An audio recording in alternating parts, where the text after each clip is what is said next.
Welcome back, fight fans, to episode number 184B of the Neutral Corner Boxing Podcast. I am your host, Michael Montero, for Boxing Monthly Magazine and BoxingMonthly.com. And of course, it's Thursday night.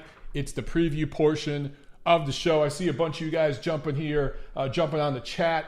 Make sure as you join on here, smash the like button and your homework, your fee for this episode. Remember, guys, I do not charge a monetary fee for this podcast. I just ask that you guys kind of do a little homework for me, a little fee. And this week, all I want you guys to do is continue to spread the word about the 2 shows a week deal that we're doing here, where we got the review show on Monday, preview show on Thursday. Keep spreading the word about that. Let's get more people watching the Thursday show or listening to the Thursday show later on iTunes, Spreaker, everywhere that podcasts are heard. All right, let's get into some news and notes, man, because we got a few things to discuss. I'm sure you guys are going to have some questions. Real quick, some ratings, and not very good ones from Top Rank. That Navarrete de Vaca card, that doubleheader on ESPN last Saturday, it averaged 471,000 viewers. You got to remember, okay, if you're talking Fox Sports 1 or something like that, that's a pretty good rating. But ESPN, you're in 86 million homes.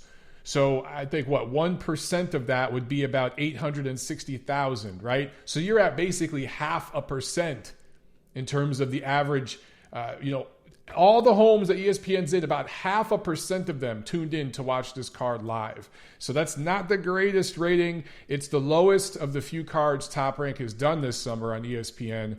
But look at the names. There were no Americans headlining, and it's the middle of the summer, the dog days of summer. School's getting back in. Football's ramping back up. So it's understandable. However, you compare it to the Bryant Jennings-Dimitrenko card last year around the same time in August. That card did 686,000. But then, again, we could say those were heavyweights, and Jennings is, of course, American. So all those things make a difference. But hopefully that September 14th show for Top Rank will do better, because their ratings have been declining with their few the 3 cards I think they've done. They've done a card in June, July, and August now, and I think each one has trended downward. I think they'll get a bump in September. We shall see. Okay, WBO has denied Dillian Whyte's appeal. So when Alexander Usyk was named the WBO heavyweight mandatory, remember, Usyk was the unified undisputed champion at cruiserweight. He dumped his titles there, moved up to heavyweight. The WBO has a rule that if you move up in weight and you were their champion in a lower weight class, you can automatically be stated as the mandatory in your new division if that's what you want. They did it for Terrence Crawford, right? So they did this for Alexander Usyk. And Dillian Whyte wanted to be the mandatory. He wanted to, so he put in an appeal after testing positive for performance-enhancing drugs by UCAD. He wanted to be the mandatory, right? WBO told him, nope, that's it. Denied his appeal, and that's that. So Dillian Whyte's not going to fight for a title anytime soon. We still have no idea what's going on with that UCAD investigation. Sure, a few of you guys out there saw a Tony Bellew interview this week where he was talking about how shitty UCAD is. They suck. I'm just going to say I don't like their process. I've been saying that forever. I've been saying that years ago since this case came up, right? So now, other people are starting to catch on a little bit. I've never liked their process. Okay, let's talk about Triple G. We got some news with Triple G, okay? So first of all, his fight with Sergiy Derevyanchenko, which I told you guys is happening for October, that's official now. So it's going to be Triple G and Sergey October 5th at Madison Square Garden, the Hulu Theater. And I think that they'll sell out the Hulu Theater. Obviously, that's not going to the main arena. Guys, this is a pretty damn good middleweight scrap. This is every bit as good of a fight as Canelo versus Jacobs was back in, it was May. This is actually going to be better in terms of action. And in terms of ratings, so right now at Ring Magazine, Canelo's the champion at Ring Magazine. This is the number 1 versus number 6 middleweights. And at Boxing Monthly, we don't list champions on our ratings on our website. If you go to our ratings at Boxing Monthly, we have world ratings, and then we have British ratings. And if we don't rate champions or anything like that, it's just 1 through 10 in each division. I think that's the proper way to do it. But anyway, so this is number 2 versus number 7 for Boxing Monthly, number 1 versus number 6, with Canelo being champion for Ring Magazine. So this is a pretty damn good middleweight fight. And this is good stuff from the Zone that you guys are getting. So now let's talk about Triple G partnering with Matchroom. So Triple G Promotions partnering with Eddie Hearn and his Matchroom company to promote future events together going forward. Now remember, these two entities worked together with the Kell Brook fight going back a few years, right? So they met each other years ago, long before this DAZN thing even existed. These two guys, or these two companies, essentially, because it was Triple G Promotions. Yes, he was still working with what was K2 Promotions, which is now 360 Promotions. But they came across the pond and they were going to fight, who the hell was it? It was Chris Eubank Jr. they were going to fight. They ended up fighting Kell Brook. And of course, that was a deal with Matchroom. That was a Matchroom card that they kind of came over there and worked on. So, fought on, I should say. So these guys have known each other for a while. And now what's interesting is I'm already seeing some fun, just typical trolling on Twitter. And I've seen some videos on YouTube already talking about what this means for Tom Loeffler, what this means for Gennady Golovkin. And look, there's a lot of people that really, really despise Eddie Hearn. They really dislike Eddie Hearn. And there's a lot of people that don't like Gennady Golovkin. So now the hate for Golovkin is going to be even more substantial. The people that hated Golovkin before are going to hate him even more now if they hate Eddie Hearn. Eddie Hearn gets more hate than Golovkin. So this is just going to increase the hate. And some of the speculation and everything that I'm seeing on Twitter and social media is hilarious. I just want to clear the record right now. Gail Falkenthal says, hate the game, not the player. Exactly, Gail. But Tom Loeffler is still the managing director of Triple G Promotions, right? That has not changed.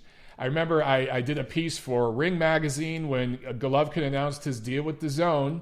I talked to Tom for at least an hour about that deal for that piece. And I asked him a million times, Tom, what's going on with you and Gennady? Come on, man, give me something. Come on. I tried to pull something out of him. No, the relationship is good. Gennady's he's thinking about life after boxing. He's thinking about being a promoter. He wants to do what Oscar De La Hoya is doing right now, basically. And just for, the different demographic of fighters, it's going to be more Eastern European fighters, guys from over his part of the world, not just Kazakhstan. But remember, guys, Gennady's father's Russian, speaks Russian. I believe his wife is Russian. So the fighters from that part of the world is primarily who they will promote, but they will also promote American fighters. And right now, I know 360 Promotions works with several American fighters. So anyway, nothing's really changed as far as Golovkin and Tom Loeffler's relationship. They're just partnering with Eddie Hearn. And if you really think about it, long term, this makes a lot of sense. Look at Eddie Hearn and who he at least promotes or at least co-promotes in the middleweight to super middleweight division. Of course, you have Daniel Jacobs. Who wouldn't want to see a Golovkin-Jacobs rematch should he beat Derevyanchenko? And that's no given. Derevyanchenko is not a punk, okay? 13-1 is his pro record, but remember, he had 25 World Series of boxing fights. He just had a very close fight with Daniel Jacobs. So that fight against Derevyanchenko will be a very good way to see just where Golovkin is. The prime Golovkin pretty soundly defeats and stops Derevyanchenko. But if Golovkin really has slipped, who knows? Anyway, Daniel Jacobs rematch. Billy Joe Saunders, who just signed with Eddie Hearn. Of course, Demetrius Andrade. Callum Smith, the champion at 168. Dimitri Bivol, who just signed a co-promotion deal with Hearn. He might be moving down from light heavyweight to 168 and staying there. And then, of course, there's the Canelo rubber match. So in terms of possible opponents, Remember, after this Derevyanchenko fight, Golovkin has 4 more fights with DAZN. Look at all those opponents right there. And having this co-promotional partnership with Eddie Hearn makes all those fights doable, easy, and they eat on both sides with that thing. So it makes a lot of business sense. That's all this is. And then going forward, after retirement for Golovkin, he wants to get into promoting, partnering with Eddie Hearn, who has a really good business model over there in the UK. He's well entrenched with DAZN. Remember, Golovkin knows some of the people at DAZN too. One of the top guys at DAZN, I think financially, one of the executives, I can't remember his exact title, is from Kazakhstan, I do believe. So they're planning things for the future with DAZN together. I think this is a smart play. This isn't a shady thing. This isn't negatively impacting Tom Loeffler in any way. In fact, it's probably a good thing for him later on. So anyway, let's get to some questions here. Oh, CJ Duncan with the super chat. He says, Montero on Thursday, MOT. What's good, bro? What's up, man? How you doing? Are you going to Spence Porter, CJ? I want to let you guys know. So Tiffany and I have confirmed it. We are absolutely going out to LA to cover the Spence Porter card. I'll be doing some work for Ring TV. I'll also be doing some work for Boxing News 24.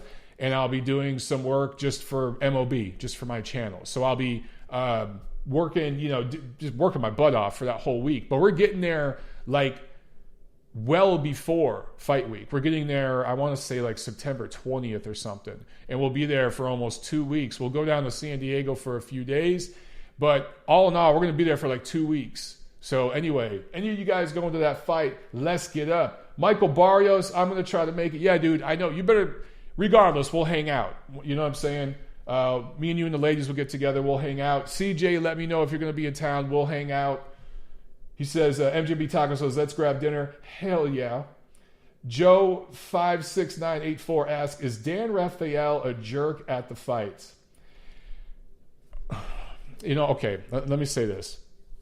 Dan Rafael is a peer. I don't want to shit talk any peer, but I will say this. I've had 2 very different interactions with Dan Rafael. Very interesting. When I was first getting started on the beat in Los Angeles, I covered the Bernard Hopkins Chad Dawson card at Staples, right?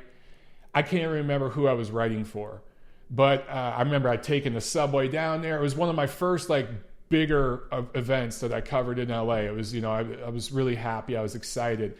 I saw Dan Rafael after the fight walking out. I don't know if he was catching the train or what, but I just kind of walked up to him and I was like, hey, Dan, I'm starting out, young boxing writer, and I really, I read your column, I read your columns, I read your chats. I know he does weekly chats, or at least he used to.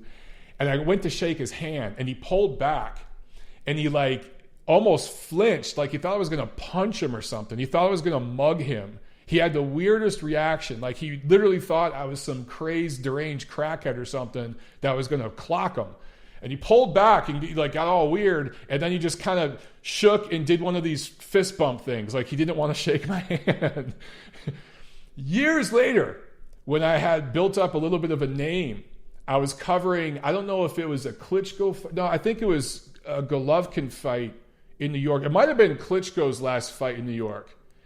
And I met Dan Rafael, but I was introduced to Dan Rafael by a very well-known boxing publicist who works with a lot of fighters. And Dan Rafael shakes my hand. We're right by the ring. You know what I'm saying? We're right there ringside, got the credential, and I'm being introduced by a veteran in the business, So then Dan Rafael came right up and shook my hand. It was like, what's up, man? A totally different aura about him. So anyway, I just always remember that. Sorry for boring you with that story, but I just remember those 2 things, those 2 extremes of how Dan Rafael looked at me in between, where I'm at in the business now and where I once started. But, hey, maybe it was outside, it was downtown LA, and I don't think Dan is a city kind of guy, a street kind of guy. So maybe I had a backpack on and headphones, and maybe I just looked like a creep or something, and he thought I was going to rob him. Maybe that's all it was. But anyway, James Burrell asks, is Dan Rafael a jerk at the buffet? Oh, that's not nice. That is not nice. That is shaming, my friend. Jose says, woohoo, LA, I'll see you there. All right, brother, hells yeah. Coast to coast, LA to Chicago. Well, you're going Chicago to LA. But yeah, I'll see you there, bro. Gail says, Rafael has always been cordial to me and traded great restaurant recommendations. He is the Helen Thomas of boxing. There's a lot I could do with some of those comments there, Gail. I'm just going to leave it as is, okay? Let's get into the fight preview. We actually have a lot of stuff going on this weekend. So Thursday, August 22nd, Fantasy Springs Casino, Indio, California. There's a Golden Boy Promotions card with a few different prospects that they're going to be streaming on Ring TV. So guys, check that out. Friday, August 23rd, Roy Jones Jr. boxing card on UFC Fight Pass. Gary O'Sullivan, Spike O'Sullivan of all guys on that card. At least he was on the schedule last time I looked. And a couple of New York-based prospects who I think were born in Latin America but now fight out of New York. Also, Broken Arrow, Oklahoma, a showbox card from Holden Productions and Salida Promotions, and one of the best American prospects right now, Jason Enos, 22-0, a welterweight out of Philly. He's on that card. Also, Shojahan Ergashev, 16-0, 200-plus amateur fights. He's a 140-pounder. Originally from Uzbekistan, now fights out of Detroit. And Vladimir Shishkin, 8-0, super middleweight out of Russia. So that should be a fun showbox card. Now, Saturday, August 24th, we have another UFC Fight Pass card from Alpine, California. This is, of course, Roy Jones Jr. Promotions. He has a deal with those guys, several prospects. So none of Roy's fighters have really broken through, but he keeps them busy. These shows are going on all the time with UFC Fight Pass. So, maybe one of these guys will break through at some point, and that could really change the game for Roy Jones Jr. Promotions. Also, there's an interim bantamweight title fight in Manila, Philippines. John Riel Casimero going up against Cesar Ramirez. A strawweight title fight from San Juan, Puerto Rico. Vic Saludar going up against Wilfredo Mendez. And a flyweight title fight in Nagoya, Japan. Kosei Tanaka defending his flyweight WBO title against Jonathan Gonzalez. Not Johnny Gonzalez, Jonathan Gonzalez. So Tanaka is kind of knocking on the door of the pound-for-pound list, right? One title's at 105, 108, 112. My problem is it's all WBO. It's all in Japan. Again, some of these Japanese guys, it's really hard to say. I hesitate to throw them on the pound-for-pound list. Now, Naoya Inoue, the monster, he's absolutely pound-for-pound. But there's a few of these other guys, and Tanaka's one of them, where it's like, okay, dude, let's leave Japan. Or at least if you stay in Japan, let's unify titles. A few of these guys will jump up in weight and everything, but they'll defend the same title, just like Tanaka with the WBO. I'd like to see him get more on the world stage. We shall see what happens there. Also, Saturday in Edinburgh, Texas, about 20 miles north of the Mexican border, Fox Sports 1. There are 15 fights on this card. 15 fights. They loaded this card. All prospects. So if you want to see some young guys coming up in the world, here you go. But in the main event, Brandon Figueroa, Omar's brother, who's a lot more dedicated to boxing and just seems to have way more upside, not just in boxing, but probably legally outside of the ring in his future. He's 19-0 with 14 knockouts, going up against an Argentinian fighter, Javier Nicolas Chacon, for Figueroa's interim WBA super bantamweight or junior featherweight title. In Hermosillo, Mexico, on the zone, Juan Francisco Estrada going up against Dwayne Beeman. I didn't really know who Dwayne Beeman was. I looked up his record. He's out of North Carolina. He's fought exclusively in North Carolina and Mexico. So he's fought in the Chitlin circuit here in the United States in North Carolina, and then he's had some nondescript fights in Mexico. I'm not quite sure why he was fighting down there against opponents that weren't very good. At least their records weren't very good. I have no idea what he's doing in this fight, but I think he's way in over his head here. Just quantum leap in opposition. I know I use that term a lot, but this is insane. He has fought nobody near, I'm not even going to say like gatekeeper level and now he's fighting one of the best fighters in the world, pound for pound. So this is for Estrada's WBC super flyweight title. Is Estrada going to play with his food and just kind of get some rounds in and get some work in to prepare? He says he wants a unification fight with Kal Yafai next, and that could absolutely happen on the zone. That's a good fight, a real good fight. So is he just going to try to get some rounds in here and work, or is he going to try to blow this dude away? I don't know. But, I mean, I'll be checking it out because I'm a huge fan of Juan Francisco Estrada. I think a lot of you guys have been sleeping on him for a long time. But, man, this opponent he's fighting, we'll see what he's made of heart-wise. But what did I tell you guys about Navarrete de Vaca last week? This is an even more extreme version of that. It could get ugly. Also on this card, another Uzbekistan fighter. What did I say about Uzbekistan's amateur program on Monday's show? What did I tell you guys? Right now you got these Ukrainian kings, right? A few years from now, there's going to be the Uzbekistan clique. I'm telling you, it's coming. It's coming. And here's another one of them. Shakram Giasov, 8-0 out of Uzbekistan, now fights and lives out of New York. They put this kid on the fast track. He's going up against a pretty decent level opponent for his 9th pro fight. Also, Croatian heavyweight prospect Filip Hrgovic and Liam Smith and Jono Carroll are on that card as well.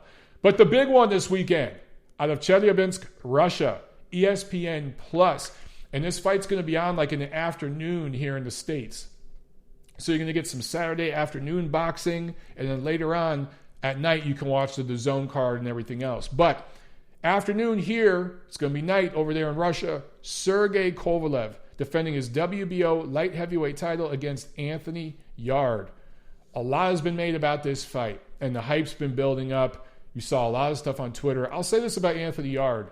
He does an awesome job on social media, man. He does a great job marketing himself. He's very, very active on his Instagram and his Twitter.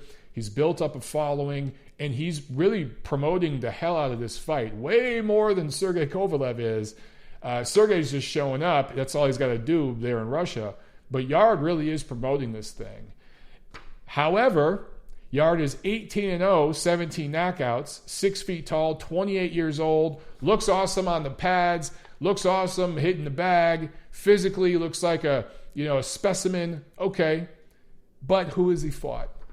He's fought nobody as a pro. He took up boxing at 19 years old. He hasn't even been boxing for 10 years. That's crazy. So there are 18-year-old kids right now in the amateurs who have been boxing longer than Anthony Yarde, right? So, we got a super chat from Ray Valero. Thank you very much, Ray. He says, support the legendary Mike Montero.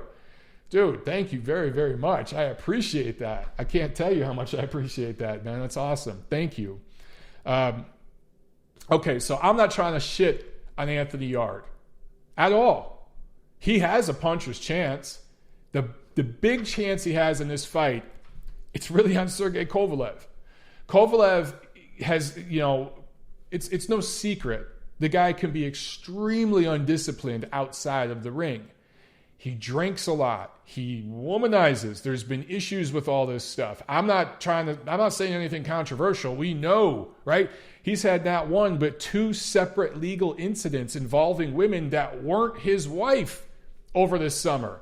Ray Valero's laughing at me about the womanizer thing. Dude, it's just, maybe him and his wife are cool. They have an arrangement. I don't know. But there always seems to be issues with him and women and alcohol. And I'm not saying this to beat up on Sergey Kovalev. I'm not trying to tell anyone how to live. I mean, if he's doing something that's illegal, that's different. That is shitty.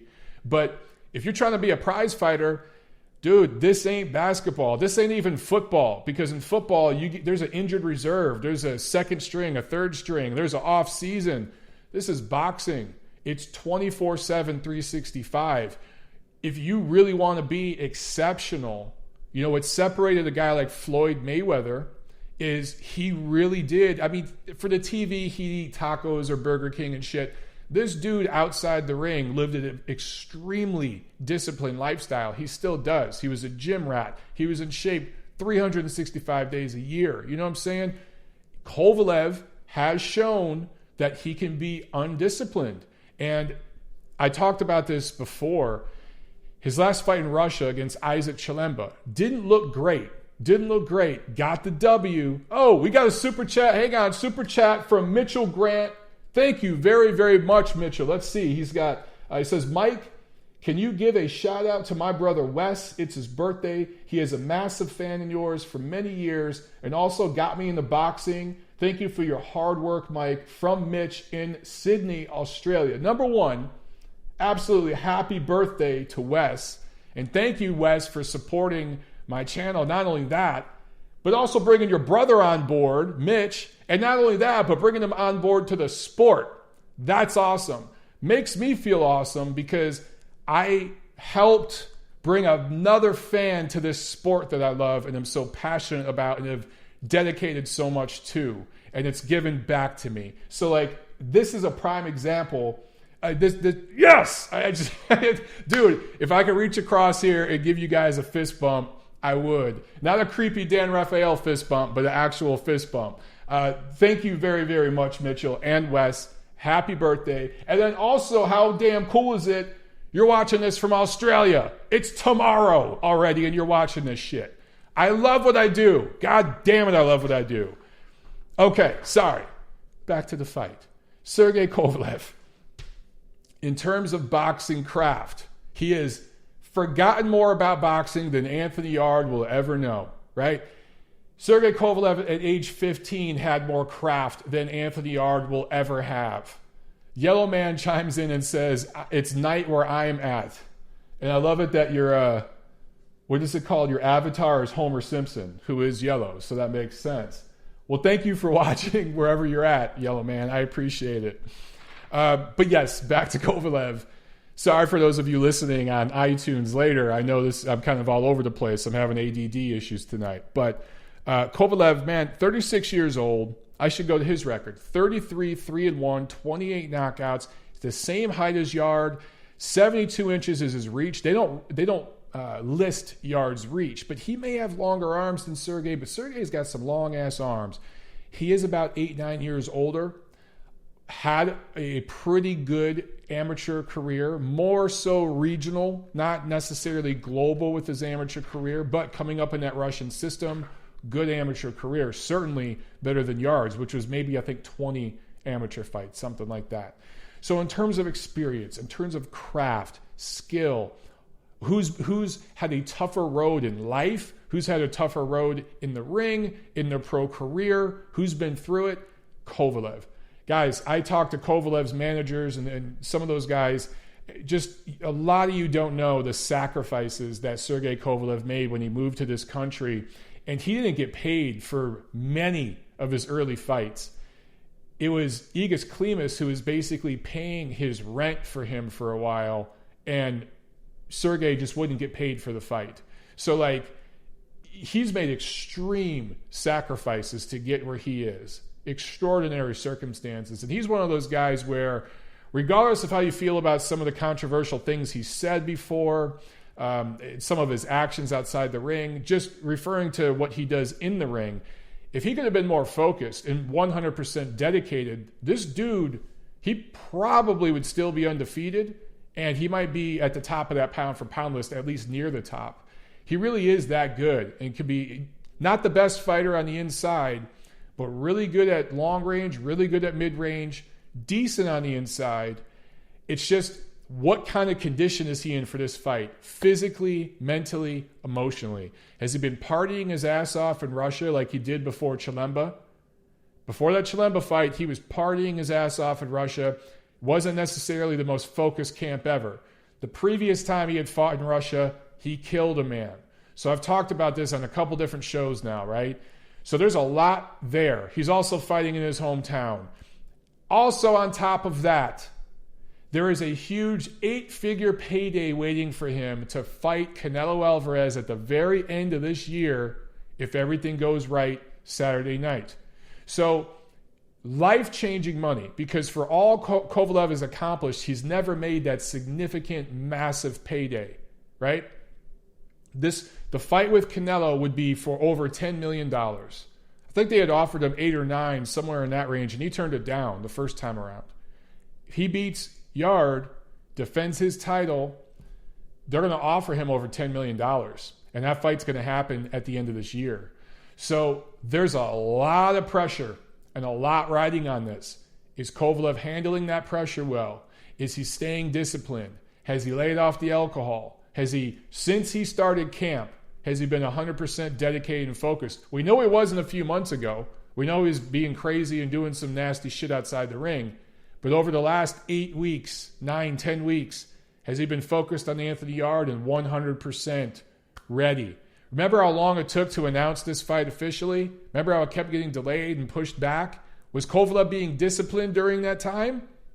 Or was he screwing off? We'll find out.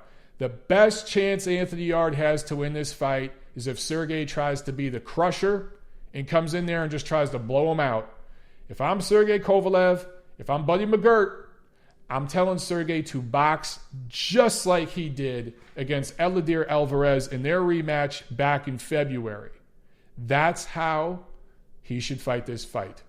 So if he fights this fight that way, he will soften Anthony Yarde up and stop him late. If he goes out there and tries to bomb this dude out of there, Yarde could get lucky and land a big shot. Sergey's been busted up. He's taken a lot of punishment. Some of the lifestyle outside the ring has contributed to that. And if he takes a big shot from Yarde, depending on the condition he's in, it could be nighty-night, and he's out an 8-figure payday. We've seen crazy things like this happen before. We saw what Andy Ruiz was able to do against a not completely 100% focused Anthony Joshua just a few months ago, right? So, guys, just remember that, look, obviously I'm picking Kovalev and picking him big. I think Kovalev should win this fight. If he's anywhere near top form, I don't think Yarde should win more than a round. Seriously, maybe Yarde wins the first or second round or something like that. Other than that, Kovalev should dominate, and he should stop him late. But if he has to go all 12 and win a decision, do that. Secure the fight with Canelo. In fact, if I was a betting man, I'd maybe bet the decision because Sergey's going to want to play this one safe to secure that payday. Remember when Canelo fought Julio Cesar Chavez Jr.? And everyone's like, oh, he's going to blow him out. He's going to knock him out, this, that, the other. It went 12 rounds. You could tell Canelo was pulling back. He wasn't going 100% full on, right? I think that's what you're going to see from Sergey here. I think that's a smart play. It secures that Canelo date and payday, not only because he beats Yarde, but he comes out without an injury. No headbutts, no cuts, nothing that delays that fight with Canelo from happening. Because Canelo wants to fight Kovalev this year, and then next May, the rubber match with Triple G is going to happen if everything lines up the way that all these guys involved want it to work out. That's what's supposed to happen. That's the script right now. But hey, the script can always change in boxing because of the left and the right. That's why I love this sport. So can Yarde upset the script the way Andy Ruiz did earlier this year? We shall see. All right, that's enough for the review. Let's get into some of the chat here. Tim Nick says, Charles Barkley beats Otto Wallen. At basketball or boxing? At boxing, Otto Wallen beats Charles Barkley. Trust me. I know Otto Wallen isn't a huge name, but a guy who knows what he's doing with his fist versus a guy who doesn't. Plus, Charles Barkley is very obese, not in the best shape. Yeah. You guys, even if it's not a world-class level fighter, and I know you're just telling a joke, Tim, I get it, but I've seen journeymen get in there with like really good athletes from other sports, and those dudes tuned up these athletes. You'll see a guy from football think, oh, I tackle people for a living. I could get in here and box. And they get their ass handed to them by a dude with a pro record of 8-23. Boxers know what they're doing. There's something to it. Let's see. Canada Chris says, too many signs that Kovalev is ripe to be taken for the second time, in my opinion. Canada Chris, look, man, it's all there. It's there for Yarde to take advantage. Can he do it? I don't know. Again, if I'm a betting man, I'm betting Kovalev, probably Kovalev decision. And he'll play it safe in this fight and secure that big payday with Canelo. That would be my safe pick. But Anthony Yarde is bringing 2 of his own judges to the party. So we shall see. Crazier things have happened in boxing, right? Tony Yayo asks, whoa, the chat just updated. Has Ruiz agreed to the Saudi event? As of now, no, Tony. However, I still think that fight's going to happen. There's a contract. Just like Prograis and Taylor are now negotiating their fight for the World Boxing Super Series. Remember, Prograis had threatened to pull out. These contracts, these guys know what they're doing. So there's a contract there. Ruiz has to fight. Tony Yayo also says, Kovalev got robbed in that Ward duo. Heard he made less than $1 million for the second bout. Yes. And some of that was some of the politics Ward and Rock Nation kind of played. There were to get into it would take an hour, but there were things that they were able to do to the contract and everything else to limit Kovalev's power to the point where they were basically backed up against the wall, and main events for them to not bleed money had to pay Sergey shit. And Andre Ward's money was guaranteed, so he didn't care that the pay-per-view sold like shit and everything else. They were, for Andre Ward, he was trying to minimize how much money Kovalev could make and make as much as he could make. Again, to get into the details, guys, it'd take forever. Tony Yayo also says, Tony Yayo's got a lot of comments here. He says, Triple G Murata will happen in Tokyo soon. That fight is possible at some point. It is possible. It's a big event over there. It's a huge event. Faint Cantu says, Andre Ward should never commentate for his fighters again. I think Andre Ward's turning into a good commentator. I think he's doing a really good job as a commentator. Louis Garibay said or asked, do you think Triple G fights in late December or early January? Assuming he beats Derevyanchenko, the plan is to come back early next year. It would be late January, early February, something like that. It might not be the best level of opponent. It's the opponent. It's probably going to, people are going to troll the level of opponent. But it's also going to be, okay, in May, we're fighting Canelo for a third time. So it'd kind of be a stay busy type of fight. Azier says, Usyk versus Fedosov, is it official? I don't know if it's official quite yet, but it's going to be announced soon. So Alexander Usyk is fighting Andrei Fedosov. Is it Andrei? I can't remember his first name. Is it Sergey Fedosov? Anyway, it's the guy who won the Boxino tournament, heavyweight Boxino tournament on ESPN a few years back. Vlad asked, Mike, what do you think of Usyk at heavyweight? I'm biased, but I think he could clean the division in 3 years. We got to see how he looks, man. He hasn't fought since the end of last year, man. He hasn't fought in almost a year. I actually think Fedosov is a really good first opponent for him. I think Takam would have been too, but Takam just signed another deal. So Fedosov is experienced. He's fought some good, decent heavyweights himself. Won some, lost some. But overall, I think it's a good first fight for Usyk. We got to see how he looks at the weight. We got to see how he can handle a heavyweight punch. This is a proper first fight for him, coming back off the injury and the layoff and everything. How does he do against Deontay Wilder, Anthony Joshua, those kind of guys? That's a huge leap, dude. That's a huge leap. So we got to see how he can handle the power and the size. He's going to be punching up at bigger guys now, that he's not going to be able to really hurt and move and turn the same way he did at cruiserweight. So I think it's going to take a year or two to adjust to that.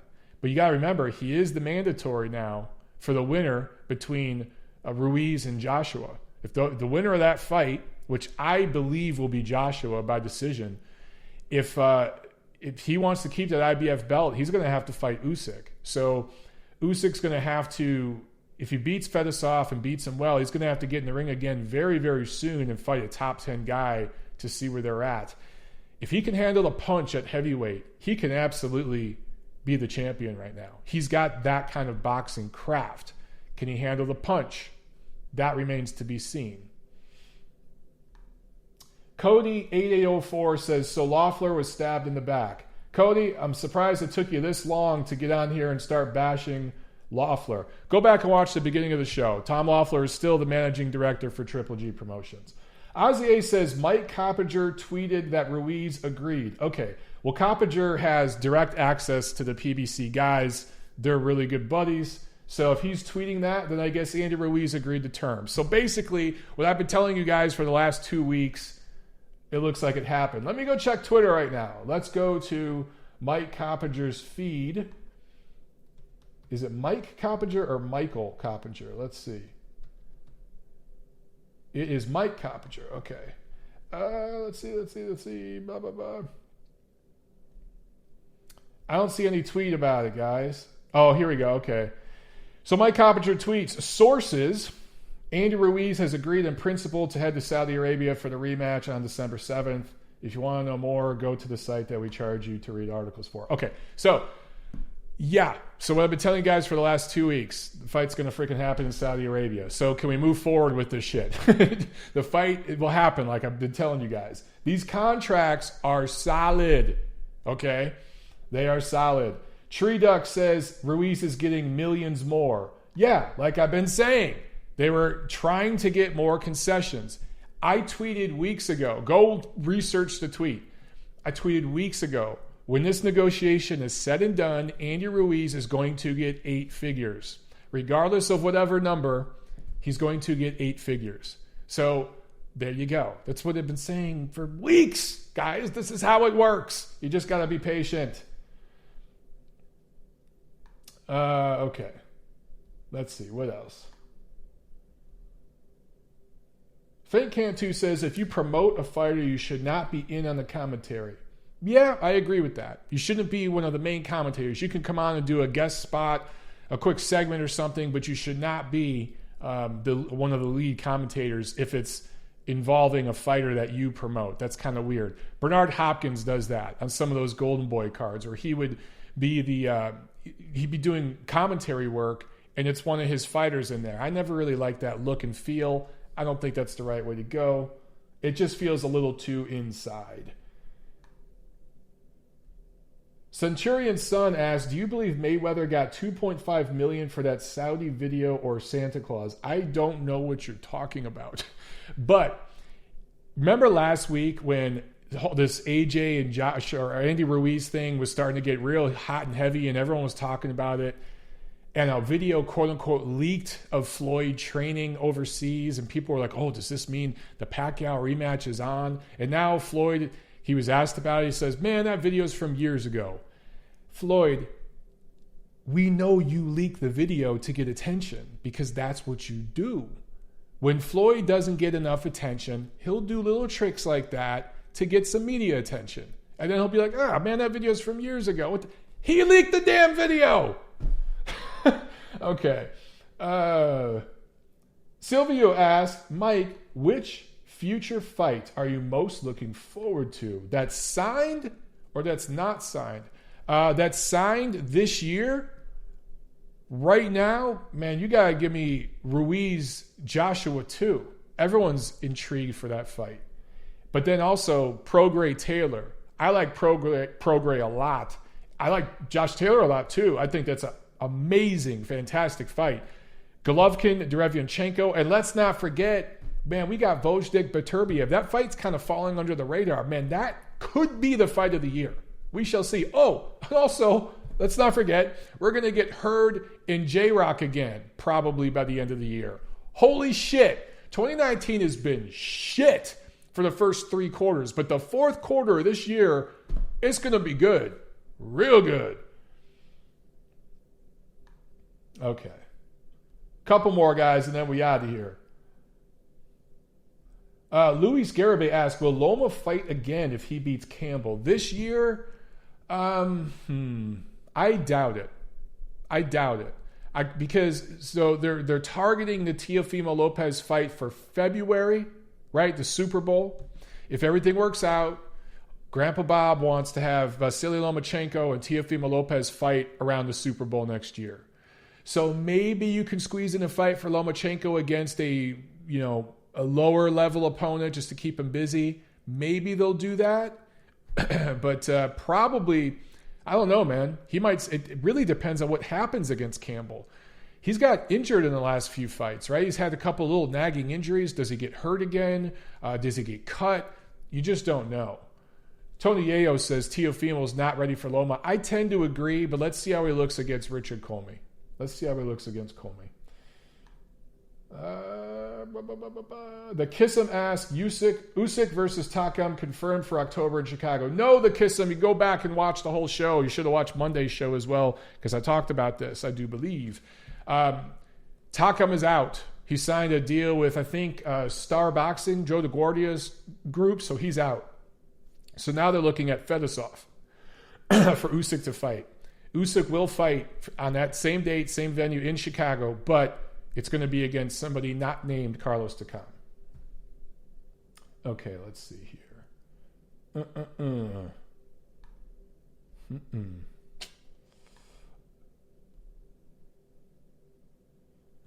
Guys, Cody's talking shit about Usyk's googly eye. Cody, are you going to make jokes about Tevin Farmer's googly eye? Let's see. I don't make jokes about either of their googly eyes, because I think that's kind of childish. That's just me, though. Anyway, all right. All right, one last question from Tony Yayo. Why is Espinoza throwing shade at Fox for using his fighters? I don't know what you're referring to, though. If you're referring to Steven Espinoza talking shit on Twitter, that seems to be all he does recently. He should be doing less shit talking on Twitter and getting more fights scheduled on Showtime. Because other than this ShowBox card that's on the schedule, Showtime's boxing schedule right now is blank. Like the back of the notes here that I'm holding up. The back of this sheet of paper, it is blank. Meanwhile, you've got PBC's schedule lining up on Fox. They got some good shit coming up. ESPN's got some good stuff to look forward to. Of course, DAZN is going to crush it in the fourth quarter. So, yeah, I think that Steven needs to stop tweeting and start negotiating and get some more fights on this damn network. Yeah, Brad Williams asks, is Teofimo going to fight Comey? I heard he was having second thoughts. That's still the plan. That's what Grandpa Bob wants. So Teofimo might be saying this or that on Twitter. He might back out of that arrangement, but if Grandpa Bob has his way, that's what will happen next. Gail Falkenthal says, Steven Espinoza granted a lengthy interview to Lance Pugmire in The Athletic. FYI, half-price subscription deal on The Athletic today. Well worth it. Interesting. I can't pay for news. I think boxing fans already have to pay for so much. I know The Athletic is all sports, not just boxing. So I think if you're a sports junkie, it's probably a good deal. But for me, I'd just rather text the promoter or whoever, the fighter, and ask them directly than pay on The Athletic box. Here's my thing about sites like that and stuff. People, look, The Athletic has certain people that they're tied to in the business that will give them news first before they give it to everybody else, because they have kind of a deal worked out. I don't mean like money's changing hands. I just mean they're buddies. But as soon as you tweet something, the news is out there. There's no such thing as breaking news anymore, because in 3 seconds, it's all out there on social media anyway. So really, even when I do a video, I don't do videos about breaking news or this or that, because I'm not going to break any news on this channel. If I hear something from a promoter, a fighter, whoever it is, and I talk about it here, by the time I upload the video, get it out there, tag it, bag it, release it, it's on Twitter. It's everywhere. So, yeah, I don't know if I'll ever subscribe to The Athletic. We shall see. Maybe if I work for them one day, I'll subscribe to them. Brad Williams says, Comey looked better than Teofimo did. Yes, in their last fight, but go to the fight before that. Different story. So, look, styles make fights. And again, I will say, those 12 rounds Teofimo Lopez had with, I can't remember the fighter's name, the Japanese fighter, was the best thing that could have happened to him. The absolute best thing that could have happened to him. It's going to pay off for him down the road.